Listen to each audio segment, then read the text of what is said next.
Aku mempunyai seorang ibu mertua yang cantik dan menarik. Dia berumur 49 tahun. Pada dasarnya aku memang suka sama wanita yang lebih tua dariku. Awalnya aku biasa-biasa saja dengan ibu mertuaku itu. Hal pertama yang bikin aku punya pikiran ngelantur adalah saat aku berkunjung ke rumah ibu mertuaku itu. Aku pernah nemuin bungkus jamu penyemangat di meja kamarnya. Sehingga dalam hati aku sempat berpikir, rupanya ibu mertuaku itu suka juga ya dalam hal yang satu itu, sampai pakai jamu seperti itu segala. Ibu mertuaku itu tinggal terpisah dengan suaminya, karena suaminya dipindahkan keluar kota kerjanya. Sedangkan ibu mertuaku itu gak ikut, karena tidak mau rumahnya itu kosong. Pernah suatu malam, aku tiba di rumah ibu mertuaku. Waktu itu sekitar jam 10 malam, tepatnya di malam Jumat. Sesampainya aku di rumahnya, waktu itu bapak mertuaku belum pulang. Setelah beberapa lama kemudian, kami berdua, aku dan istriku masuk kamar untuk pergi TDR. Tetapi malam itu, entah kenapa, aku gak bisa tidur sampai jam setengah 1 malam. Sampai akhirnya terdengar adai yang ketuk-ketuk pintu rumah ibu mertuaku itu. Aku yakin itu pasti bapak mertuaku. Akhirnya ibu mertuaku membuka pintu rumahnya. Kemudian ibu mertuaku langsung pergi ke dapur, mungkin mau bikinin kopi. Terdengar olehku ada sedikit suara percakapan di antara mereka berdua saat ibu mertuaku memberikan kopi. Selang 30 menit kemudian, ada suara yang sedikit berisik di samping kamarku, yang notabene adalah kamar ibu mertuaku. Suara itu jelas sekali, suara sebuah laci yang dibuka. Dan aku ingat benar, kalau di laci meja itu biasa dipakai menyimpan jamu penyemangat yang belum diminum. Sehingga spontan saja pikiranku langsung tertuju pada ibu mertuaku, yang sepertinya sebentar lagi akan melakukannya. Karena kamar yang dipakai melakukan kegiatan untuk mengobati kerinduan mereka berdua itu berdekatan dengan kamar di mana aku dan istriku tidur di malam itu. Tentu saja sayup-sayup aku dengar suaranya yang lagi asik itu. Hanya beberapa menit saja, bapak mertuaku sudah terdengar masuk ke kamar mandi. Sepertinya itu kebiasaannya kalau habis kerja malam dengan istrinya. Sejak saat itulah, aku pun mulai suka membayangkan ibu mertuaku, bahkan saat aku melakukannya dengan istriku. Aku membayangkan kalau aku sedang melakukan dengannya. Suatu hari, aku dengan istriku datang untuk menginap lagi di rumah ibu mertuaku, tepatnya di hari Sabtu. Ketika ibu mertuaku membuka pintu rumahnya, dia tampak berhanduk, sepertinya baru selesai mandi. Spontan saja aku langsung merasa terpancing. Sehingga aku pun langsung memutuskan untuk pergi ke kamar mandi. Sesampainya di kamar mandi itu, segera aku tutup pintunya dan berharap ada aksesoris yang habis dipakai ibu mertuaku. Tetapi ternyata Dewi Fortuna belum berpihak padaku, karena aku tidak menemukan apa yang kucari itu. Akhirnya aku memutuskan untuk melakukan sebuah ritual saja di kamar mandi itu, sambil membayangkan ibu mertuaku. Walaupun tidak semenyenangkan kalau dengan yang sebenarnya, tapi ya lumayanlah bisa sedikit plong. Keesokan harinya, Dewi Fortuna mulai berpihak padaku, karena pagi itu istriku dijemput temannya mau jalan ke mall. Aku memilih gak ikut, dan beralasan agak kurang enak badan. Memang benar sih, aku agak masuk angin kayaknya. Akhirnya setelah istriku pergi dengan temannya itu, aku tiduran di kamar. Saat itu, tidak ada pikiran yang macam-macam. Tetapi setelah 15 menit istriku berangkat, dan keadaan rumah ibu mertuaku sudah dalam keadaan sepi, yang mana saat itu hanya tinggal aku dan ibu mertuaku saja di rumah itu. Tiba-tiba ibu mertuaku datang ke kamarku, sambil duduk di pinggir tempat tidur ibu mertuaku berkata, "Sepertinya kamu sedang kurang sehat, Mas." "Iya ibu," sahutku singkat. Dengan perlahan ibu mertuaku mengambil tanganku. "Ibu ingin membantumu, Mas," ucapnya. "Terima kasih Bu, aku sangat beruntung memiliki ibu mertua sepertimu," ucapku seraya menatapnya dengan penuh kasih. Selanjutnya ibu mertuaku kembali ke ruang tengah untuk mencari sesuatu, mungkin minyak dan koin untuk kerikan. Sambil menunggu ibu mertuaku balik lagi, aku langsung mempersiapkan diri untuk kegiatan kerikan itu. Setelah menemukan apa yang dicari, ibu mertuaku pun langsung masuk dan mulai melakukan aksinya. Semenit 2 menit, kami berdua sama-sama terdiam. Tetapi tak lama kemudian, ibu mertuaku mulai mengajakku ngobrol. "Mas, gimana rumah tangga kalian? Semua berjalan dengan baik kan?" tanya ibu mertuaku. "Iya bu, alhamdulillah baik-baik saja kok. Emang kenapa bu?" tanyaku ingin tahu, kenapa ibu mertuaku bertanya seperti itu. "Istrimu pernah curhat sama ibu soalnya," sahutnya. Dalam hati aku berkata, istriku memang cerdas. Semoga cerita juga masalah kegiatan malam kami yang cukup jarang. "Emang istriku cerita apa sama ibu?" tanyaku lagi. "Ya cerita semua-muanya mas," sahutnya seraya tersenyum penuh arti. "Termasuk cerita masalah kegiatan suami istri bu?" tanyaku semakin penasaran. Ibu mertuaku langsung ketawa. "Hai, ya iyalah mas, bahkan sampai istrimu itu nanya ke ibu tentang masalah yang satu itu," jelas ibu mertuaku. "Berarti istriku ingin tahu banyak dari ibu akan hal itu," ucapku nekat nanya itu pada ibu mertuaku dengan deg-degan. "Jadi, apakah mas merasa cukup bahagia selama ini dengan istrimu itu, atau bagaimana?" tanya ibu mertuaku. "Ya jujur saja sih bu, sebenarnya aku tentu saja merasa bahagia. Cuman sepertinya istriku itu sering kecapekan kayaknya, sehingga agak kurang aktif. Mungkin gak seaktif ibu sama bapak kali ya," ucapku berusaha memancing di air keruh. "Walah, kamu itu bicara apa sih mas?" sahutnya dengan malu-malu. "Ya bukannya apa-apa bu, tapi maaf ya sebelumnya, aku pernah nemuin jamu penyemangat di laci meja. Berarti kan," ucapku. Hahaha, akhirnya kami berdua pun ketawa bersama. Selanjutnya sambil terus ngobrol, ibu mertuaku menawarkan sekalian pijat. Tentu saja aku terima tawarannya itu.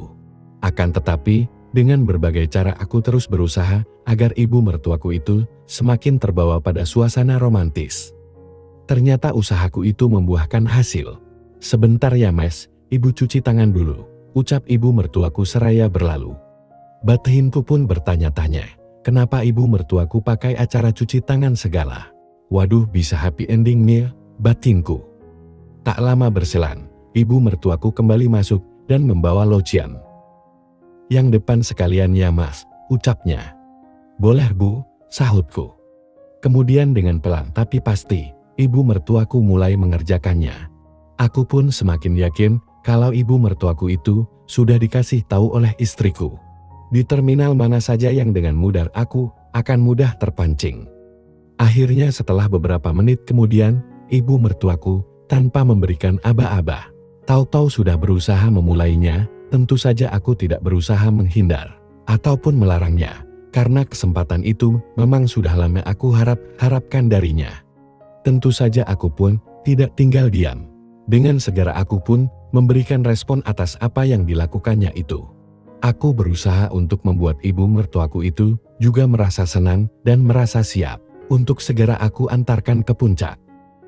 Biarpun usia ibu mertuaku itu sudah lumayan tua, tetapi ternyata untuk urusan yang satu itu, ibu mertuaku masih sangat oke banget. Aku yakin banget kalau bapak mertuaku jauh kalau dibandingkan denganku, karena aku sering menemukan bungkus jamu itu. Jadi aku merasa yakin kalau ibu mertuaku ini kekurangan dari suaminya. Akhirnya dengan segala pengalaman yang aku punya, hari itu aku berhasil membuat ibu mertuaku mencapai puncak tertingginya berkali-kali. "Terima kasih ya mas, kamu memang hebat, gak kayak bapak mertuamu yang hanya bikin kotor saja," ucap ibu mertuaku dengan tersenyum penuh kebahagiaan. "Iya bu, mulai sekarang aku akan selalu siap, kapanpun ibu mau," ucapku. "Terima kasih mah," ucapnya seraya bersiap kembali. Rupanya ibu mertuaku sadar kalau aku belum mendapatkannya saat itu. Tentu saja aku menyambutnya dengan semangat 45. Hari itu kami lakukan berulang kali, sampai menjelang istriku kembali pulang dari mal. Semenjak itulah, aku selalu mengajak istriku untuk sering-sering datang ke rumah ibu mertuaku dan menginap. Tentunya setelah aku dikasih tahu ibu mertuaku kalau bapak mertuaku sedang tidak ada, karena dia berangkat keluar kota. Biasanya aku beralasan sama istriku kalau kasihan ibu mertua tidak ada teman untuk ngobrol. Padahal di tengah malam aku selalu membuat janji indah dengan ibu mertuaku itu, di saat istriku sudah tertidur pulas. Kadang kami lakukan di dapur, di ruang tamu, Supaya kalau tiba-tiba istriku bangun dan mencariku, kami berdua bisa cepat-cepat berbenah. Akan tetapi mungkin, karena istriku yang siangnya capek bekerja, dia selalu tidur dengan pulas hingga pagi. Jadi selama ini, apa yang kami lakukan itu aman sentosa. Entah sampai kapan semua ini akan berakhir. Karena baik aku maupun ibu mertuaku belum menghendaki untuk berakhir, sampai cerita ini aku tulis. Sekian dan terima kasih. Namaku Supriyanto, umurku 18 tahun, baru saja lulus SMA tahun ini. Aku anak dengan orang tua tunggal. Ibuku meninggal pada saat aku berusia 11 tahun karena sakit, sedangkan bapak sejak ibu meninggal, kerja sebagai TKI di Korea Selatan. Jadi hanya tinggal aku sendiri yang menempati rumah orang tuaku di desa ini. Aku tidak perlu khawatir kekurangan uang saku, karena setiap bulan bapak mengirimkan uang lebih dari cukup untuk hidup sebulan. Jadi sedikit demi sedikit, aku dapat menabung. Walaupun aku sudah berumur 18 tahun, dan wajahku termasuk ganteng untuk ukuran di desaku, tetapi aku sama sekali belum pernah merasakan apa yang dinamakan berpacaran. Aku memang minder terhadap teman-teman wanitaku di sekolah, aku lebih berkonsentrasi pada pelajaranku di sekolah, daripada berusaha mendekati seorang wanita. Lagi pula, memang pada saat ini, belum ada seorang wanita pun yang membuatku tertarik. Paling-paling aku hanya berusaha berteman seperti biasanya. Sebenarnya tepat di depan rumahku, tinggal bulik ting atau bibi adik ibu atau ayah. Waktu aku masih kecil, aku dititipkan dengan bulik ting. Ketika menginjak SMA, baru aku boleh tinggal sendiri di rumahku. Nama bulik ting sebenarnya adalah Prihatin, lengkapnya aku sendiri tidak pernah tahu. Buliktin adalah adik dari bapak, umurnya sekitar 27 tahunan. Wajah Buliktin menurutku cukup ayu, walaupun gak seperti bintang film yang sering muncul di TV, atau penyanyi dangdut yang sering manggung di lapangan pojok sana. Buliktin sudah menyandang status janda ketika baru 1 bulan pernikahannya. Suaminya Mas Wito meninggal akibat kecelakaan ketika hendak mengantarkan Bulik ke sekolah SD, tempat Bulik mengajar. Buliktin sendiri kehilangan pergelangan kaki bagian bawah, diamputasi katanya. Yang aku ngerti, kaki Buliktin sebatas pergelangan kaki sebelah kanan, diganti dengan kaki palsu. Jadi Buliktin kalau jalan agak pincang, karena kaki palsunya itu. Kini sudah hampir 4 tahun sejak kematian suaminya. Walaupun begitu, Bulik sayang sekali sama aku juga sayang sama Bulikku itu. Bahkan sekarang, aku juga lebih sering tidur di rumah Bulikku, menemani di rumahnya. Kadang kala aku membantu Bulik memeriksa pekerjaan rumah, atau ulangan murid-muridnya, Bulik senang sekali kalau aku sering begitu. Kadang aku dihadiahi cilik kukuman sayang, kalau aku sudah selesai membantu Bulik mengerjakan tugas-tugas ringan di rumahnya. Suatu hari temanku waktu SMA, Manto, mengajakku bermain ke rumahnya. Dia anak juragan sapi paling kaya di desaku. Aku manut aja, ketika dibilangi kalau mau ditunjukkan sesuatu yang bagus. Ketika sampai di rumahnya, aku diajak ke kamarnya, lalu nonton film yang menurutku seru. Aku benar-benar baru kali ini lihat film macam begitu. Sejak aku pertama kali lihat film tersebut, aku makin sering main ke rumahnya Manto. Dia punya koleksi kaset hampir 1 lemari penuh. Biasanya aku disuruh lihat sendiri, kata Manto dia sudah lihat semuanya, lalu dia main game PlayStation di ruang tamu. Di kamar Manto, aku benar-benar memperhatikan seluruh adegan yang dilakukan di dalam film itu. Sebenarnya aku mau tanya Buliktin mengenai hal tersebut, karena dia seorang guru, jadi aku anggap lebih mengerti masalah gitu. Tapi aku juga gak berani tanya, soalnya takut dimarahin, karena sudah nonton film yang seru itu. Nanti pasti aku gak boleh main ke rumahnya Manto lagi. Jadi, aku diam saja sementara ini. Kalau aku ditanya Buliktin, kenapa kok setiap hari sekarang main ke rumahnya Manto? Paling-paling aku berbohong kalau cuma main PS. Hingga suatu ketika aku nonton film yang pemainnya dari Asia, salah satu pemainnya, wajahnya mirip sekali dengan Buliktin, Ayu. Waktu aku pulang ke rumah Buliktin, malam harinya aku teringat terus film yang barusan aku lihat tadi. Waktu makan malam, aku melirik Buliktin sembunyi-sembunyi. Buliktin sedang menyulam, katanya buat taplak meja, Di kursi panjang, dia memakai dastuar seperti biasanya. Tapi aku membayangkan film yang tadi, membayangkan seandainya Bulik Tin dalam suasana kurang benar. Aku jadi gak enak makan sendiri. Akhirnya aku bawa piringku ke belakang dan mencucinya. Sehabis nyuci piring dan gelasku, aku duduk di dekat Bulik Tin, memandangi Bulik Tin. Ada apa Totot? Bulik Tin memanggil aku Totot. Kok ngeliatin Bulik terus kayak gitu? Ucap Bulik tiba-tiba melontarkan pertanyaan. Aku jadi gelagapan. Gak apa-apa kok Bulik, aku menjawab sekenanya, lalu pamit, hendak tidur. Aku kemudian masuk ke kamarku sendiri. Malam itu, aku benar-benar gak bisa tidur. Sejak itu, aku makin jarang main ke rumahnya mantu, aku jadi makin betah di rumah Bulik Tin. Tiap malam, aku selalu curi-curi pandang lihat wajahnya Bulik Tin. Kadang waktu dia pakai dastuar kembang-kembang kesukaannya, aku berusaha curi-curi lihat permatanya Bulik, tapi gak pernah berhasil. Akhirnya muncul ide cemerlang, nawasi Bulik Tin waktu MND. Suatu sore, aku sengaja belum mandi dulu. Aku membolak-balik halaman majalah lama di kursi panjang, sengaja menunggu Bulik Tin. Ketika Bulik Tin bangun dari tidurnya, hatiku makin gelisah saja, majalah itu sudah lama tak ku perhatikan. Aku melirik Bulik yang barusan keluar dari kamarnya. Seperti biasanya dia minum air putih di meja makan. Aku terus melirik diam-diam setiap aktivitas yang dilakukan oleh Bulik Tin. Bulik sekarang sudah mengambil handuk, dia menuju ke tempatku duduk. Lau kamu belum mandi Totot? Kok kyo dengeran artinya gak biasanya, tanya Bulik. Belum Bulik, ini mau masukkan si Jalu dulu ke kandang, ayam jantan peliharaanku, tadi soalnya Jalu kabur ke depan, Bulik mandi aja duluan, jawabku memberi alasan. Oh ya wis kalau gitu. Bulik tak mandi dulu, ucap Bulik lalu dengan langkah, agak diseret menuju ke kamar mandi di belakang.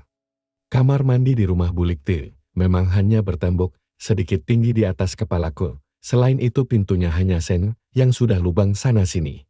Jadi besar kesempatanku untuk melakukan ide cemerlang itu. Jantungku berdegup kencang, ketika dengan pelan-pelan aku minju ke belakang rumah. Suara Bulik Tin terdengar jelas, bersenandung kecil. Aku menunggu di dekat kandang ayam sebelah kamar mandi. Terdengar suara air, itu merupakan tanda bahwa Bulik sudah melakukan aktivitasnya. Perlahan-lahan aku menaiki kursi tua di pojokan. Langit yang sudah mulai menghitam, membantuku supaya rencana ini berhasil. Aku mulai menaikkan kepalaku perlahan-lahan. Lampu di ruangan itu sebesar 5 watt sudah dinyalakan, jadi aku harus hati-hati. Aku mulai melongokkan kepalaku melewati tembok kamar mandi. Dari sudut ini, aku mulai melihat kepala Bulik sedikit demi sedikit. Aku berusaha terus dengan pelan-pelan mengangkat kepalaku. Akhirnya Bulik Tin yang sudah dalam suasana kurang benar, terlihat jelas di bawah penerangan lampu 5 watt. Lama aku memandanginya, hingga tiba-tiba keseimbanganku jadi goyah. Refleks aku meloncat dari kursi tua itu. Waktu aku mendarat di tanah, berbunyi agak keras. Gedebuk. Suara senandung Bulik seketika berhenti, jantungku seakan hendak meledak. Tanpa banyak menunggu, aku lari menuju ke ruang depan. Sesampainya di kursi panjang, aku menenangkan diri. Apakah Bulik tahu aku sedang mengawasinya? Jantungku berdetak seakan-akan hendak meloncat dari tempatnya. Dengan gelisah, aku duduk menunggu sambil memikirkan alasan-alasan yang masuk akal. Tak berapa lama, tampak Bulik sudah menyelesaikan aktivitasnya. Terdengar suara pintu kamar mandi dibuka. Keringatku makin deras saja mengucur, membayangkan apa yang bakalan terjadi sebentar lagi. Langkah-langkah kaki terdengar mendekat. Tok, sana mandi. Sudah hampir maghrib loh. Suara Bulik terdengar seperti biasanya. Plong sudah hatiku. Bulik sama sekali tidak curiga. Ya Bulik, ini Totok mau mandi. Jawabku lalu aku segera ngacir ke belakang menghindari pertanyaan-pertanyaan Bulik selanjutnya. Di kamar mandi, pikiranku terus membayangkan Bulik Tin. Buru-buru aku menyelesaikan mandiku. Malam harinya, aku membantu Bulik Tin memeriksa pekerjaan ulangan bahasa Indonesia murid-muridnya. Makin senang aku membantunya, ketika Bulik Tin hanya memakai dastuar. Bulik, kalau tidak ada titiknya, perlu dicoret tidak? Tanyaku pada Bulik Tin yang masih serius mengerjakan bagian lainnya. Lah iya Top, Pokoknya kalau tanda baca tidak lengkap ya langsung dicoret saja, jawab Buliktin tanpa mengalihkan pandangannya dari kertas-kertas di hadapannya. Posisi dudukku ini memungkinkan mencuri-curi pandang ke arah permata Buliktin. Aku duduk di lantai dengan bersila, sementara Buliktin duduk di kursi depanku. Otomatis kalau lagi menulis di mejaku, Buliktin agak membungkuk. Selama membantu Buliktin, aku tidak bisa konsentrasi, dudukku gelisah, karena astru beraksi terus dari tadi. Walaupun tidak terlalu jelas, rasanya sudah ndak karuan saja. Kadang-kadang, waktu Bulik meluruskan punggungnya bersandar ke kursi, aku masih sempat-sempatnya berusaha melihatnya. Kertas ulangan murid-murid Buliktin di tanganku sudah selesai semua ku koreksi. Tetapi aku sengaja berlama-lama di posisi ini. Selain masih senang dengan hobi baruku, asku masih sempurna. Lah kalau aku berdiri, Lakya kelihatan jelas. Gimana Tok? Dah selesai apa belum ngoreksinya? Tiba-tiba Bulik menegur. Setengah kaget, aku agak terlonjak, dan alhasil asku yang lagi bereaksi itu, terbentur kaki meja. Waduh rasanya ampun dah. Dah Bulik, barusan juga sudah tak koreksi, nih Bulik. Sambil menahan sakit, aku menyerahkan hasil koreksianku ke Bulik, lalu cepat-cepat berdiri dan ngacir ke kamar. Lah Tok, kenapa kok meringis-meringis gitu?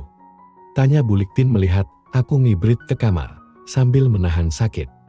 Ndak apa-apa kok Lih, cuman kebentur meja aja, sahutku dari dalam kamar. Apa nih yang sakit Tok, esmu yo? Tanya Bulik sambil menahan senyum. Aku langsung malu berat, ketahuan Bulik. Iya Lik.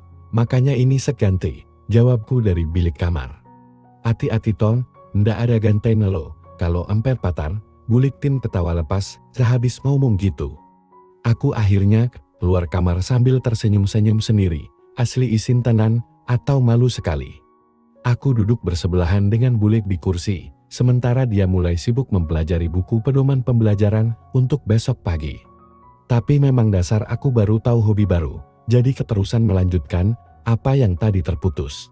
Aku sengaja memposisikan diriku bersandar ke tembok, sehingga aku langsung berhadapan dengan Buliktin. Sambil pura-pura baca buku paket pelajaran anak SD, mataku sesekali berusaha mengawasinya. Setelah lama memandangi, aku berpamitan menuju kamarku sendiri, sebelum Bulik tahu kalau asku sudah mulai bereaksi lagi. Tetapi di dalam kamar, aku juga tidak bisa tidur membayangkan Buliktin. Aku mulai berandai-andai dan menghayalkan yang tidak-tidak.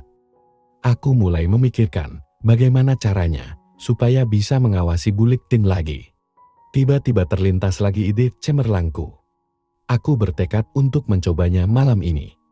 Tak berapa lama kemudian, aku mendengar Bulik bersiap-siap untuk tidur di kamarnya. Lampu depan sudah dimatikan dan kemudian terdengar langkah-langkah terseret Buliktin menuju ke kamarnya. Aku masih menunggu beberapa saat, sesekali masih terdengar derit ranjang di kamar sebelah, yang berarti Buliktin belum tertidur nyenyak. Akhirnya setelah menunggu beberapa lama, atau rasanya sahabat, dengkur halus Bulik terdengar. Aku perlahan-lahan mulai berjingkat keluar dari kamarku sendiri. Semua kamar di rumah ini, kebetulan tidak berpintu, hanya kain kelambu saja sebagai penutupnya. Lalu perlahan-lahan menuju ke kamar Bulik di sebelah. Aku perlahan-lahan melihat lewat kelambu ke kamar Bulik. Ternyata benar dugaanku, Bulik sudah tertidur nyenyak dengan oposisi miring menghadap ke tembok. Sinar lampu kamar yang temaram membantuku untuk menuju ke tepian ranjang Buliktin. Sesampainya di tepi, keringat dinginku sudah mengacur deras tidak karu-karuan. Aku berusaha berpikir untuk membatalkan saja rencana ini. Tetapi melihat Buliktin yang hanya sejangkauan tanganku saja, aku meneruskan tekad untuk melanjutkan. Perlahan-lahan aku mulai mengetes kenyenyakan tidur Bulik, tanganku sengaja mengkau jeleknya, yang membelakangi aku, tidak ada reaksi. Berarti Bulik sudah tidur nyenyak sekali. Kini tanganku beralih, perlahan-lahan berusaha memindahnya, aku berusaha meminimalkan segala gerakanku. Aku menghela nafas perlahan, jantung berdegup kencang. Sedikit lega, karena langkah pertama berjalan tanpa hambatan. Lalu aku memberanikan diri, menuju ke tahap selanjutnya. Di tengah-tengahnya aku mencari akal, tiba-tiba Bulik membalikkan diri, dengan panik aku menundukkan diri, lalu bergeser masuk kolong. Agak lama aku menunggu, Setelah dirasa aman, perlahan-lahan aku kembali berdiri di tepian tempat tidur Bulik. Kini oposisinya tidur demikian. Hampir saja aku bersorak kegirangan. Akhirnya terpampanglah pemandangan indah di hadapanku. Aku berusaha memperhatikannya. Ternyata lain dari yang pernah aku lihat di film-filmnya si Manto. Perlahan-lahan aku memberanikan diri untuk mendemikiannya itu. Dengan sesekali memperhatikan wajah Bulik yang tertidur, rasa senang bercampur debar-debar, ketakutan bercampur aduk jadi satu.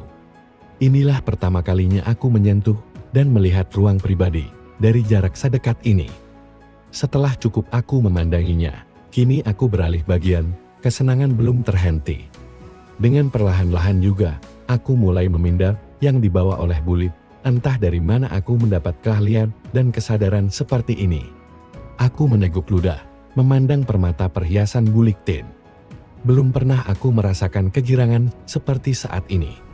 Maklum saja, seumur-umur ya baru kali ini, aku membelikan perhiasan permata seorang wanita. Setelah itu, aku memberanikan diri mendekat. Seperti yang pernah aku tahu di film-filmnya si Manto. Tiba-tiba Bulik mengeluh pelan. Hampir kopot jantungku. Secepat kilat, aku bersembunyi di kolong. Dengan cemas aku menunggu reaksi selanjutnya dari Bulik Tin. Mati sekarang aku. Bulik pasti marah besar. Aku membatin dalam hati, sambil berharap itu tidak akan terjadi. Beberapa lama kemudian, ternyata tidak ada reaksi apa-apa. Ternyata Bulik masih tertidur dengan nyenyaknya. Aku memberanikan diri keluar dari kolong tempat tidur. Ternyata Bulik sudah berpindah oposisi menghadap ke tepian. Rasa lega menyelimuti aku, tetapi aku sudah tidak berani mengambil resiko lagi. Dengan perlahan-lahan, aku berusaha membenahi keadaan Bulik. Walaupun tidak sempurna, tetapi aku rasa sudah cukup. Setelah kembali ke kamarku sendiri, aku baru merasa aman dan lega. Aku berusaha memejamkan mata untuk tidur, tetapi ingatan tentang Bulik Tin terus berada di otakku. Setelah lama kemudian, akhirnya aku malam itu tertidur dengan mimpi-mimpi yang dipenuhi oleh Bulik Tin. Ketika aku terbangun pada pagi harinya, rasa khawatir itu kembali muncul. Bayangan akan kemarahan Bulik Tin sungguh membuatku mencir. Takut kalau Bulik tahu perbuatanku tadi malam. Aku terdiam lama di tempat tidur, tanpa berani keluar kamar, walaupun sebenarnya aku sudah terbangun dari tadi. Tok, bangun G, udah siang tuh. Tiba-tiba Bulik Tin masuk ke kamarku. Dia sudah berpakaian rapi, hendak berangkat mengajar. Aku menggeliat, berpura-pura baru bangun tidur. Iya Bulik, ini udah bangun kok, sahutku malas. Bulik Tin tersenyum kecil, lalu duduk di sampingku. Bulik berangkat dulu ya, tuh si Jalu sudah Bulik keluarin di belakang rumah. Dasar kamu molor terus Sir, kata Bulik Tin sambil mencililik kukum kedua TV-ku. Dengan langkah agak pincang, Bulik keluar dari kamarku. Aku bernafas lega, ternyata Bulik tidak tahu sama sekali tentang kejadian tadi malam. Aku meloncat dari kamar tidur dan keluar kamar. Bulik sudah berjalan di halaman depan rumah. Hati-hati di jalan Bulik, seruku. Bulik Tin hanya melambaikan tangan sambil tersenyum padaku. Bersambung. Apakah Bulik memang tidak mengetahuinya? Atau jangan-jangan Bulik hanya pura-pura tidak tahu saja? Atau setelah ini Bulik akan berkenan mengajari aku ya? Kita lanjut part 2, semoga terhibur. Terima kasih.